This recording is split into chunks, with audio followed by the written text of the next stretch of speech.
Hola a todos, bienvenidos a un nuevo Prender la Luz. Soy Yalile Loaiza y hoy vamos a conversar acerca de ser corresponsal internacional. Para esto tenemos a una invitada muy especial. Hoy nos acompaña Joana Cañizares. Joana es corresponsal de Univisión Nueva York. Es además presentadora en RTS en Ecuador. En RPU. RPU en Ecuador. Es docente de la Universidad de los Hemisferios. Además tiene 16 años de experiencia profesional. También es directora del portal de noticias Tu Voz TV.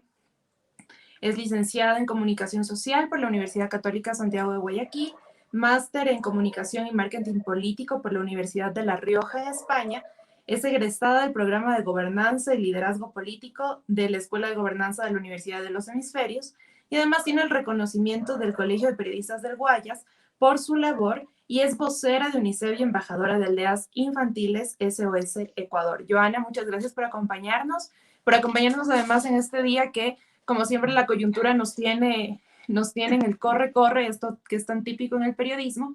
Y quisiera empezar contigo conversando acerca de los retos que tiene un periodista que se vuelve corresponsal internacional de comunicar aquellas noticias del país, pero que tengan un enfoque global, un enfoque internacional y que pueda sobre todo interesar a un público que está fuera de las fronteras del país. Hablemos en el caso de Ecuador. Muchas veces cuando iniciamos pues en el oficio tratamos temas locales, luego vamos a temas nacionales, pero luego también tenemos este reto de convertir lo nacional o lo local en algo que sea de interés internacional. En tu experiencia, ¿cuál es el principal reto de esta conversión? ¿Cómo hacer que un público internacional se interese en algo que puede ser muy local o muy nuestro? Hola Yalile, primero muchísimas gracias por esta invitación, gracias por este espacio, gracias por la entrevista. Bueno, es un reto sin duda bastante fuerte pasar, como bien lo mencionabas, de lo local a lo nacional. En mi caso yo empecé en lo nacional con Ecuavisa, luego en Teleamazonas sentí ese amor, ese aprecio tan especial por lo local y trabajé muchísimos años en la comunidad y bueno, y desde ahí di el salto a lo internacional. Creo que el principal reto justamente es que la noticia que contamos acá en Ecuador, que sucede en nuestro país, sea de ese interés a nivel internacional. Recordemos que Univisión Nueva York, en este ámbito que cubre Univisión, hay muchísimos ecuatorianos en Nueva York, en New Jersey, en Connecticut. Entonces, hay muchos compatriotas que están muy, muy interesados en conocer qué es lo que está ocurriendo acá en su país y siempre hay una coyuntura bastante grande. Dar a conocer las decisiones que está tomando el nuevo presidente Guillermo Lasso, qué pasa con la vacunación, cómo avanza.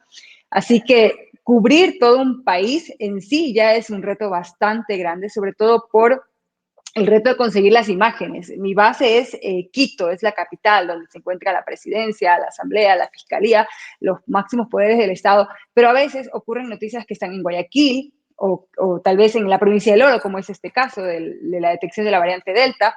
Entonces, eso es sumamente complicado, conseguir las imágenes, el tener los contactos, el poder en ese momento pedirle a un colega que nos colabore o conseguir ya un camarógrafo de planta y tener todas esas imágenes de primera mano. En mi caso, yo trabajo con un camarógrafo acá en Quito y otro ya en Guayaquil. Tengo dos camarógrafos en Guayaquil por si da el caso de que uno no me contesta el otro, para poder hacer las entrevistas y todas las coberturas que se necesiten. Reunir todo ese material, estando en una sola ciudad, cubriendo todo un país, sin duda es un reto. Claro, y sobre todo creo que el enfoque que uno también da a la información que va a tratar en un medio internacional es distinto al enfoque que uno pueda dar en un medio, por ejemplo, de carácter nacional o local. Hablemos de estas noticias que muchas veces no son parte de la coyuntura. A veces tenemos información o noticias de algún personaje que destaca o alguna historia interesante. ¿Tienes alguna de estas historias que se te venga a la mente de lo que has hecho en tu trabajo de cobertura internacional, cubriendo estos temas que no responden necesariamente a una coyuntura, pero sí pueden ser de interés internacional por estos campos de experiencia que son sobre todo el sentirnos identificados con un personaje que nos inspire o con una historia que pueda ser pues conmovedora?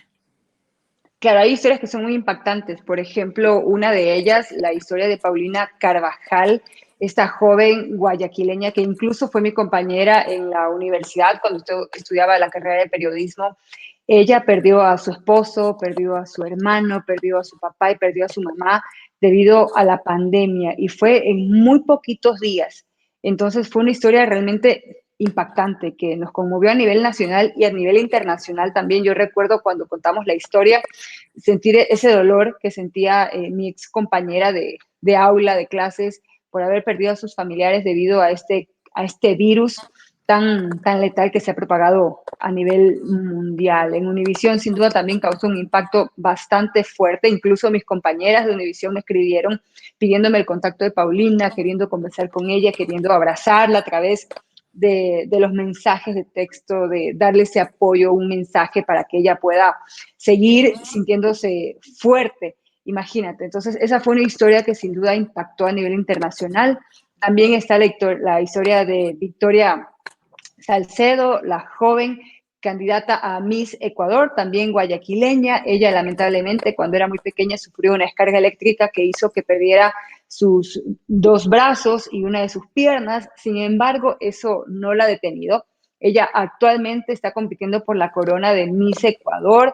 Es una influencer bastante reconocida, ha estado en campañas internacionales apoyando mensajes muy positivos y fuertes para la sociedad. Sin duda hay muchas historias que podemos contar, no necesariamente de la política, de estado de excepción o de problemas políticos que ocurren ya puntualmente en un municipio como el que ocurre acá en la capital. Hay muchas historias, muchos personajes que están haciendo cosas extraordinarias. Richard Carapaz, por ejemplo, este ecuatoriano que ganó el Giro de Italia. Recuerdo que fui a la cobertura cuando él llegó acá a Ecuador, visitó la capital, cubrimos todo el recorrido, su rueda de prensa. Sin duda, eso motiva también a las personas que en el exterior ven lo que están haciendo los ecuatorianos. Un muchacho que empezó desde muy pequeño con este amor a la bicicleta, que recibió como regalo una bicicleta reciclada, que todavía la podemos ver en su hogar y que ha logrado tantos éxitos. Imagínate, el Giro de Italia, la Vuelta a España y tantos reconocimientos, la medalla de oro, por ejemplo, que acabó de ganar en Juegos Olímpicos de Tokio. Entonces son historias que nos inspiran y que merecen ser contadas no solo acá en Ecuador, sino a nivel internacional. Hace un momento nos explicaba sobre la importancia de tener contactos, de tener fuentes. Y esto sin duda es importante en cualquier momento y en cualquier etapa del ejercicio periodístico. Pero, ¿qué pasa cuando tenemos que ser corresponsales internacionales y salir también al mismo tiempo de la coyuntura? Algo que se vuelve noticioso en ese momento y tenemos que replicarlo, pero también hay agencias que ya lo replican. ¿Cómo darle ese agregado, cómo trabajar con las fuentes que uno pueda ir sembrando en la carrera, pues para justamente que las informaciones que demos a nivel internacional tengan ese plus? Bueno, los contactos van a hacer sin duda la diferencia. Va a ser muy diferente que una agencia que puede estar en el país o puede estar en otra ciudad cubra una noticia que yo estoy viviendo, a que ellos cubran una noticia que ven desde lejos o que no la sienten como suya. Como ecuatoriana, sin duda, voy a tener un significado mucho mayor de lo que está pasando con esta noticia en mi país, en mi ciudad, cómo me afecta. Por ejemplo, cuando cubrí el paro nacional, en octubre, estar tantos días encerrados desde casa, pude salir en algunos momentos a hacer cobertura en la calle, sentir ese miedo, ese terror, ese temor de ser atacada por una de las personas que estaban en estas manifestaciones, luego permanecer encerrada, porque incluso donde yo vivía, las personas en el conjunto pusieron cadenas y mis vecinos estaban en las puertas de mi conjunto con palos. Eso, por ejemplo, no lo vive una persona de una agencia, a menos que viva acá igual que yo y que esté viviendo lo que yo estoy sintiendo también. Entonces, es un sentir diferente de contar una misma historia. Las fuentes también que puedas tener a lo largo de tu carrera van a marcar una diferencia, por supuesto. Cuando cubrí las elecciones ahora presidenciales, yo tuve la oportunidad de entrevistar en exclusiva a el ganador de la primera vuelta electoral. El día que se dieron a conocer los resultados, yo estuve en el hotel donde estaba Andrés Arauz y esperé hasta la medianoche, por ejemplo, para tener esa entrevista en exclusiva para Univisión y poder enviar estas primeras declaraciones de quien podría haber sido el futuro presidente del país. ya que llevaba la delantera en la primera vuelta electoral. Entonces, esos contactos, esas fuentes, ese sentir, esa forma diferente de contar tu historia, porque la estás viviendo, porque te afecta y porque tú la sientes, va a marcar la diferencia. Hablando sobre estas historias que uno las puede vivir y que las puede luego contar al mundo, ¿cuál crees tú que es el panorama en este momento de Ecuador en el contexto internacional, hablando de temas informativos, temas noticiosos? ¿Hay un interés internacional en Ecuador? ¿En qué temas sobre todo? ¿Dónde has visto tú que se ha ido la atención internacional en el país de acuerdo a tu experiencia como corresponsal? Bueno, la pandemia sin duda es un tema que está en la agenda de cobertura a nivel internacional. Ya llegó la variante Delta, por ejemplo, es una variante nueva del COVID-19 que está llegando a diferentes países, así que somos un país más que ya es parte de estas estadísticas y es de interés, por supuesto, en otros países, no solo para Estados Unidos, sino en Europa también. Recordemos que hay muchos ecuatorianos e incluso extranjeros que quieren conocer lo que está pasando en nuestro país. En el ámbito deportivo también, ¿qué está pasando con los Juegos Olímpicos? Vimos que el triunfo de Richard Carapaz, nuestra locomotora de oro, fue titular en diferentes medios a nivel internacional, en el New York Times, ESPN, en medios de Francia. Entonces, son temas muy importantes, ¿no? Que están en el ojo de todos los medios de comunicación. Juegos Olímpicos, pandemia, son temas que importan a nivel global y, por supuesto, el Ecuador también está generando noticias en esos temas, así que es importante poder cubrir de cerca lo que está ocurriendo aquí. Hablemos sobre el acceso a las fuentes. Uno de los retos que creo que cualquier periodista en Ecuador tiene, hablando de nuestra realidad local, es a veces el acceso a los ministros, a las autoridades de gobierno, a cierta información documental que pueden tener las instituciones públicas. ¿Tú has visto esto como un reto también en el momento de cubrir internacionalmente, sobre todo considerando que el interés que puede existir en determinado asunto puede variar rápidamente cuando hablamos de un contexto internacional versus a lo que sucede en un contexto local? Por ejemplo, puede ser noticia hoy algo muy concreto a nivel internacional, pero tal vez su seguimiento ya no es tan noticioso como sí lo es localmente. En ese sentido, ¿cómo has visto tú el acceso a las fuentes gubernamentales y crees que esto a veces bloquea el trabajo que puede tener un corresponsal? Bueno, en mi caso en particular he sentido un cambio bastante radical en el tema de acceso a la información. En el anterior gobierno era más complicado en realidad, pero creo que era por el equipo de comunicación. Muchas veces son las personas que forman parte de este equipo quienes generan las trabas y los obstáculos para tener esa información y sobre todo con la mayor rapidez y con la noticia y con la rapidez que la noticia lo amerita. A veces hacemos un pedido de información y lo que nos dicen es envíanos un correo. Enviamos el correo y luego pasa una semana, pasa 2 semanas y no responden ese correo. Y luego nos dicen que tienen tantos pedidos de información y que por eso no nos pueden responder. Me parece a mí, y lo he sentido en algunos ministerios más que en otros, que depende de ese equipo de comunicación, de cuán ágil pueda ser esta persona, este periodista que está allí. Muchas veces en los ministerios, en las secretarías, escogen a personas que no tienen experiencia periodística en calle, porque es muy diferente un periodista formado para solo relaciones públicas en el ámbito organizacional que un periodista que ha estado en la calle y que sabe lo importante que es que la respuesta sea tan inmediata y que además sabe qué es exactamente lo que uno necesita. Porque a veces me ha tocado que pido imágenes de algún evento y me envían unos videos realmente que no tienen nada que ver con la noticia. Entonces yo me pregunto, pero ¿por qué me envían estos videos? Y solicito que me envíen nuevamente y solicito que me envíen otras fotos. Y en realidad ni el camarógrafo, ni el periodista, ni el comunicador que me está ayudando con mi pedido saben qué necesito. Entonces, eso creo yo que es parte de la dificultad. Ahora con el tema de las fuentes, dependiendo de tu experiencia, dependiendo ya cuántos años lleves en el medio, vas a tener muchos más contactos, muchas más fuentes y mucha más cercanía a quienes llegan a convertirse en autoridades. De repente tú los puedes ver como asambleístas, como legisladores, y si te ha tocado cubrir el legislativo, los vas a ver a diario. Tanto es así que ya no les dices, señor asambleísta, sino le dices, por favor, Esteban, si es el caso de algún legislador, porque ya lo ves a diario. Entonces, cuando de repente ya no son asambleístas y llegan a ser ministros, tú ya tienes este contacto. Y además ya tienes esa cercanía y ya le puedes mandar un mensajito y decirle, necesito una entrevista ahora. No tengo tiempo de hablar con su asesor o con su relacionista público y ver su agenda, sino que necesito en ese momento que me envíe, que me permita entrevistarlo, o incluso yo he tenido, qué sé yo, la confianza de pedirles, envíenme un video, grábese un video, necesito que me responda esto y que me lo envíe y en este trato armo el video, porque a veces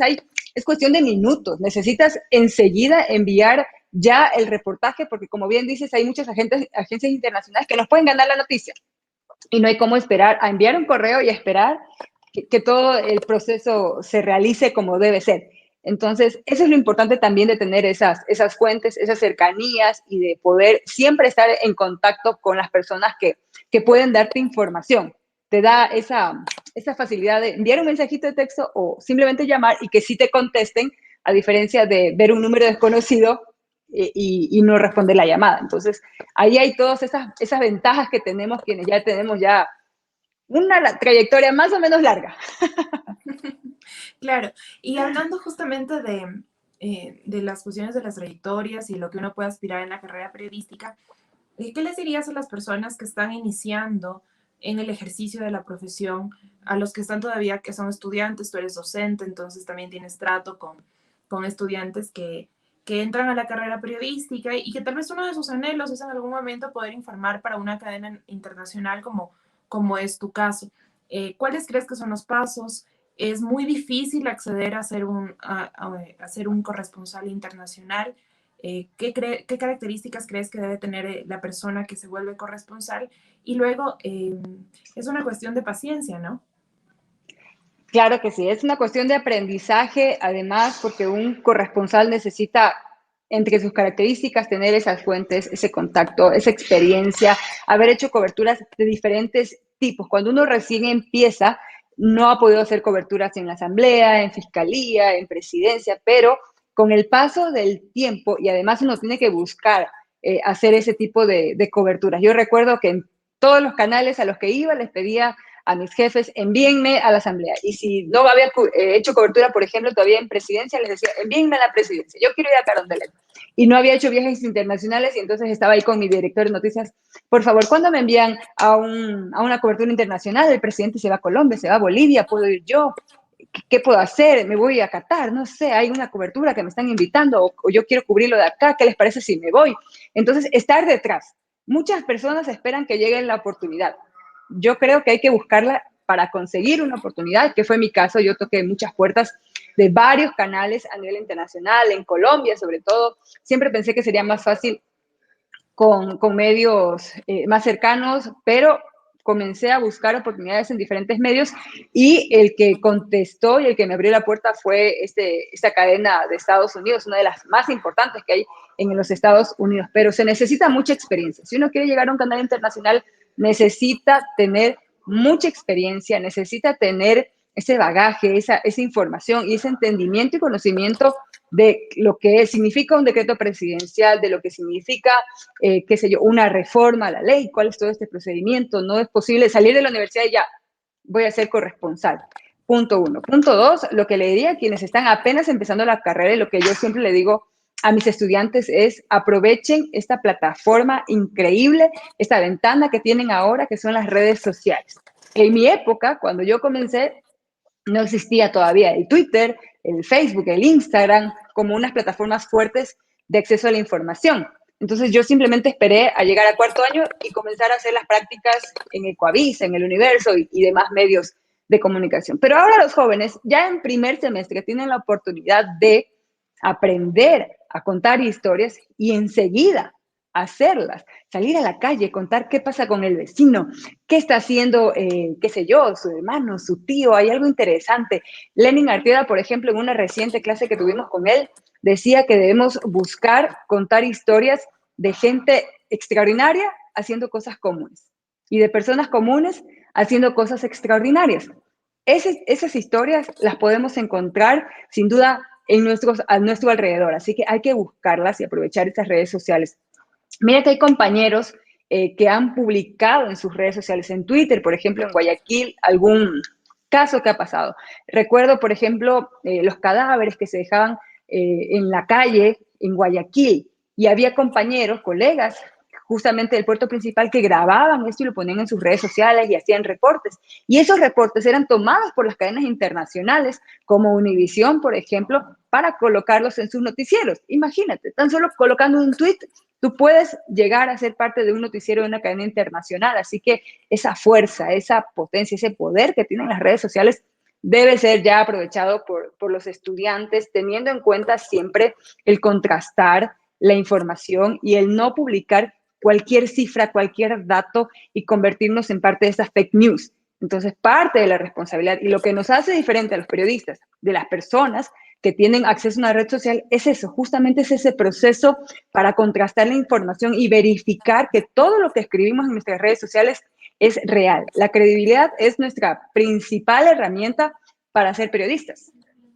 En honor al tiempo, quisiera finalizar esta conversación que realmente ha sido muy amena con una última pregunta acerca de tu trabajo en Tu Voz TV. Cuéntanos acerca de esta dirección de noticias que también realizas.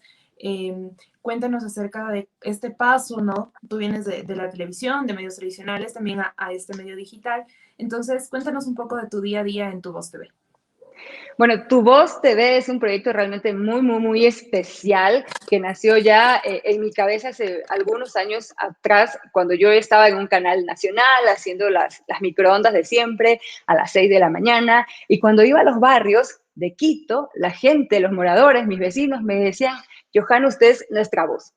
Gracias a usted que cuenta nuestros problemas, la autoridad nos escucha y luego en muchos casos resolvían los problemas. Así que de allí nació el nombre. La comunidad nos dio el nombre para este proyecto digital, para este portal de noticias en el que trabajamos ya alrededor de 10 personas y justamente di el salto a lo digital porque tuve la oportunidad hace algunos años también hacer una pasantía en Univisión durante 3 meses y estando en Estados Unidos, recorriendo sus calles, observando lo que ocurría en el metro, la gente, cuánto trabajaba en el día a día, tenían 2, 3, 4 trabajos, casi no pasaban en casa, no encendían su televisor, pero sí se conectaban y se informaban a través de las redes sociales y a través de sus celulares.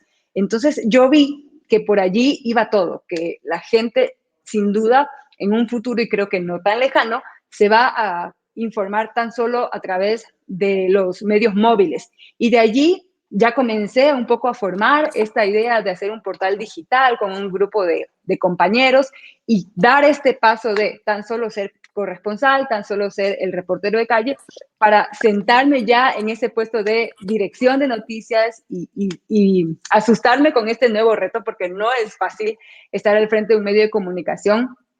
Y bueno, y en el día a día es eso, en la mañana presentar noticias en RTU, de ahí si tengo un tema ya de Univisión que trabajar, lo hago, ya lo siguiente es revisar los temas para que en www.tuvoz.tv estén todas las notas necesarias para que la gente se informe y luego revisar todos los noticieros, todos los medios de comunicación y saber qué está pasando porque al día siguiente tengo que presentar el noticiero, así que es constantemente leer, informarse. Eso también es súper importante para los chicos que apenas están empezando. No puede ser posible que ustedes no sepan lo que está ocurriendo en este momento en el país. Es imposible que un periodista no vea los medios tradicionales, que no consuma redes sociales, que no esté completamente informado durante todo el día. Incluso cuando uno está de vacaciones, también tiene que estar informado porque así es el trabajo periodístico. No hay de 8 de la mañana a 5 de la tarde. Bueno, cerré la computadora y ahora sí me olvidé de las noticias. Eso no puede pasar. Nosotros trabajamos 24/7 y nuestra labor y nuestra responsabilidad es estar siempre bien informados para poder transmitir precisamente esas noticias con todos los ejes y enfoques necesarios para que las personas que leen, que ven o que nos escuchan tengan toda esa información y esos datos para tener una opinión de lo que está ocurriendo. Muchas gracias, Johanna. Hemos conversado para todas las personas que nos ven, que nos escuchan, con Johanna Cañizares. Ella es corresponsal de Univisión Nueva York en Ecuador. Además, es una periodista que tiene ya 16 años de experiencia en reportería. Es presentadora de RTU y también es directora de noticias, como nos contaba, de tuvoz.tv. Muchas gracias, Johanna, nuevamente por darte este tiempo, sobre todo en un día como hoy que la coyuntura siempre nos apremia y nos tiene y nos tiene ocupados, pero te agradezco por tu tiempo. Espero que podamos tener en algún momento otra conversación aquí en Prender la Luz. Y también quiero agradecerles a las personas que se han unido a esta transmisión y que también nos escuchan en la versión podcast. Recuerden que cada 15 días tenemos este espacio para conversar sobre el trabajo periodístico a profundidad. Muchas gracias, Joana, y muchas gracias a todos ustedes. Muchísimas gracias, Yalile, por este espacio. Gracias a todos a quienes estuvieron ahí pendientes de esta entrevista. Les mando un fuerte abrazo a todos. Gracias, Joana.